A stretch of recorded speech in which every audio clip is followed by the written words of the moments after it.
आगे देखेंगे, कुस्तीसारख्या खेळात सुद्धा जातपात मानली जात असे. आमच्या गावातही आम्हा मुलांसाठी वेगळी तालीम होती. लहानपणी मी बऱ्यापैकी कुस्त्या करत असे. हंगामात कुस्त्या करून मी कधी कधी खोबरे, तर कधी नारळ, तर कधी एखाद्या रुपयापर्यंत इनामे मिळवली आहेत. एका पटकासुद्धा एकदा मिळाल्याचे आठवते. एक पटकासुद्धा मिळाल्याचे मला आठवते. अभी कुश्ती कुश्ती ये जो खेल रहता है उसमें भी लेखक माहिर थे. म्हणजे कुस्ती तिकडे लेखक ज्या गावात राहत होते, उस जिस गांव में वो रहते थे वहाँ कुश्ती भी खेली जाती थी और जात पात मान ली जाता से, मतलब भेदाभेद था, कास्ट डिस्क्रिमिनेशन था वहाँ. तो वहाँ जात पात मानली जात असे. तर लेखक म्हणतात की आम्ही वेगळी तालीम, मतलब लेखक के डैडी क्या करते थे, लेखक के पिताजी क्या करते थे, शुरू में फर्स्ट पैराग्राफ में बताया है कि आम्ही यांच्या सरांच्या लेखकाचे जे शिक्षक होते उनके घर में लकड़ी तोड़ने का काम करते थे. याद है, फर्स्ट पैराग्राफ में हम लोगों ने देखा है. म्हणजे लेखकांची जात ही अगदी खालच्या जमातीची होती. तर लेखक म्हणतात की कुस्ती मतलब जो फाइटिंग कुस्ती का गेम रहता है त्याच्यामध्ये मी काय होतो, कधी कधी मला म्हणजे माहीर होतो मी, कधी मला खोबरं तर कधी नारळसुद्धा मिळालेला आहे. इसमें लेखक को बहुत सारे इनाम भी मिले है. एक पटकासुद्धा, पटका मतलब आपण अवॉर्ड म्हणू शकू, तेव्हा मिळाल्याचं लेखकांना आठवते. असाच बाहेरगावी मी कुस्त्याचा फड पाहायला गेलो होतो. तेथे एका थोराड मुलाला याला जोड म्हणून फडात फिरवत होतो. बघा आता, ऐसे ही लेखक एक गांव में गए थे. तिथे वो टाइम में उधर क्या कर रहे थे, कुश्ती का गेम चालू था और कुश्ती के लिए एक लड़का उसका हाथ पकड़ के अंपायर ने क्या बोल सकते हम लोग, हाँ अंपायरच, म्हणजे तो उनका हाथ पकड़ के याला जोड़ मतलब इसके साथ कौन कुश्ती खेलने के लिए आ सकता है, ऐसे चिल्ला रहा था. याला जोड़ मतलब जोड़ी, इसकी जोड़ी इसके साथ कौन कुश्ती खेलने के लिए आ रहा है, असं करून उभा.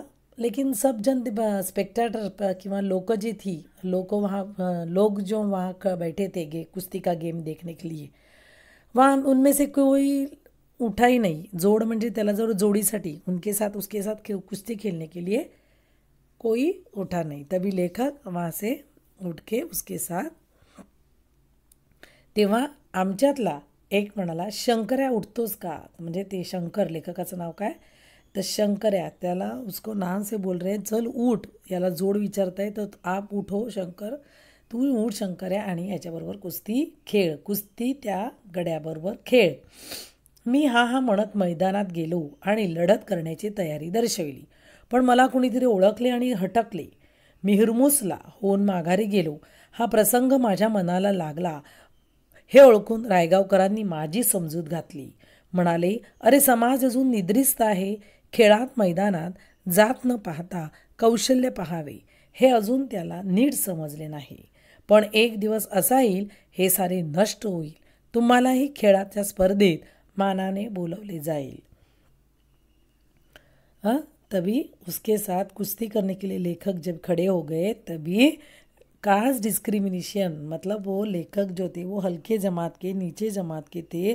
तभी हटकले म्हणजे चिल्लाए कि तू उसके साथ कुश्ती नहीं खेल सकता क्योंकि तू लो कास्ट का है. तभी लेखक को बहुत बुरा लगा, कळलं, आणि लेखकांना हिरमुसला म्हणजे नाराज़ होणे, बहुत नाराज़ हो गए वो और नीचे बैठे फिर अपनी जगह पे.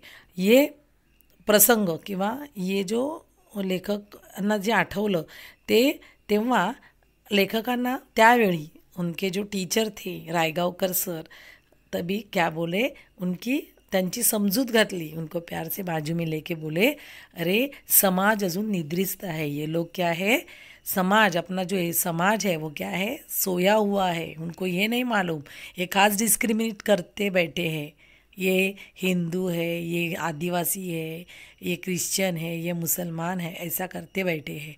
तर समाज अजून निद्रिस्त आहे. यांना अजून जाग आलेली नाही.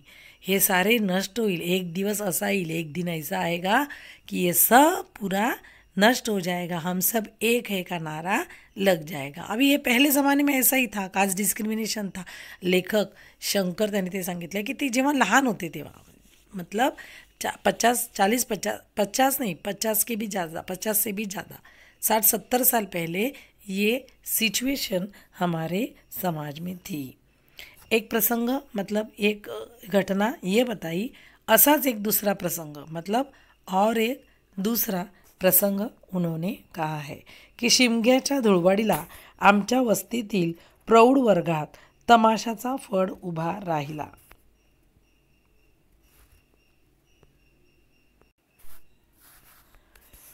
शिमग्याच्या धुळवडीला आमच्या वस्तीतील प्रौढ़ वर्गात तमाशाचा फड उभा राहिला. अभी तमाशा तो मालूम है, नाच गाना होता है. तो शिमगा मतलब जब होली का सीज़न है, मतलब फरवरी मार्च महीने में शिमगा, ये होली फेस्टिवल है हिंदू का. तो वहाँ वो टाइम में लेखक म्हणतात की तमाशा चालत असे. तमाशा त्या दिवशी प्रौढ़ साक्षरता वर्ग बंद होता. आता प्रौढ़ साक्षरता बोलेंगे तो, प्रौढ़ बोलेंगे तो बड़े, मतलब बुज़ुर्ग लोग, तुम लोग के डैडी की उम्र के लोग, हाँ.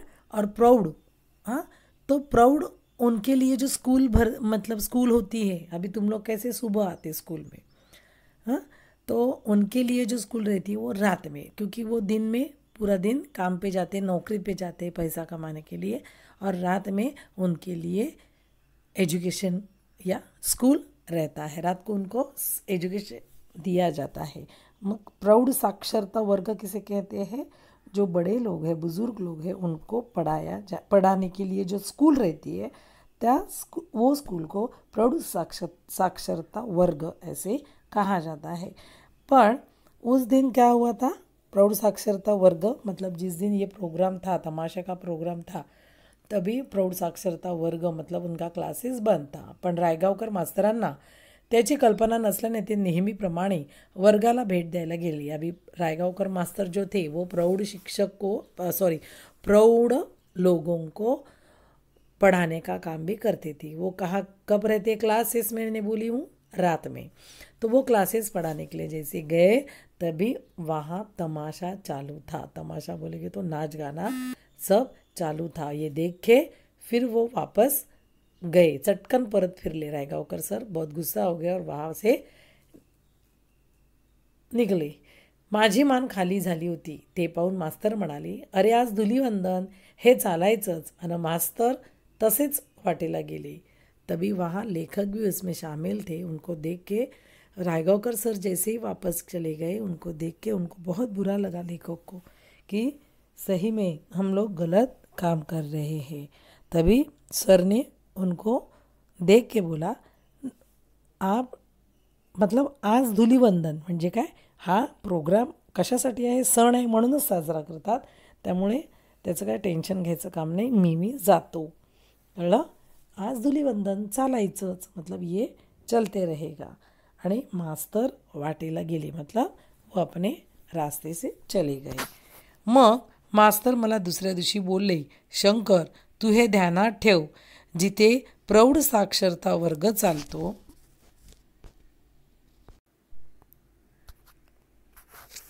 काय म्हणाले लेखकांना सर, की जिथे प्रौढ़ साक्षरतेचा वर्ग चालतो, तुम्ही अभ्यास करता, त्या विद्येच्या मंदिरात तमाशा कसा उभा? उस दिन सर रायगावकर सर उनको कुछ नहीं बोले, लेकिन दूसरे दिन क्या बोले उनको कि जहाँ हम लोग पढ़ाई करते हैं वहाँ तुम लोगों ने तमाशा कैसे कर लिया? तमाशे का प्रोग्राम तुम लोगों ने कैसे रख लिया? वो विद्येचं माहेरघर म्हणजे जहाँ पढ़ाई की जाती है वहाँ ऐसा तमाशा नहीं होना चाहिए. सरांनी मला केलेला हा उपदेश मी कधीच विसरू शकत नव्हतो. सर ने उस दिन जो मुझे उपदेश किया कि नहीं, सही बात है कि जहाँ हम लोग पढ़ते हैं विद्या देवी है, हाँ, तो हम ज्ञान जो लेते हैं, मतलब वो एक अच्छा काम है. और वहाँ तुम लोगों ने तमाशा कैसे, तमाशा मतलब नाच गाने का प्रोग्राम कैसे वही क्लास में रख दिया. तर सरांनी ही केलेली शिकवण लेखक म्हणतात मी विसरू शकत नव्हतो, मैं कभी भी नहीं भूलूंगा. ये जो सर ने उपदेश दिया था मुझे वो मैं कभी भूलने वाला नहीं हूँ. इथे पाठ संपलेला आहे, लेसन खतम हो गया है.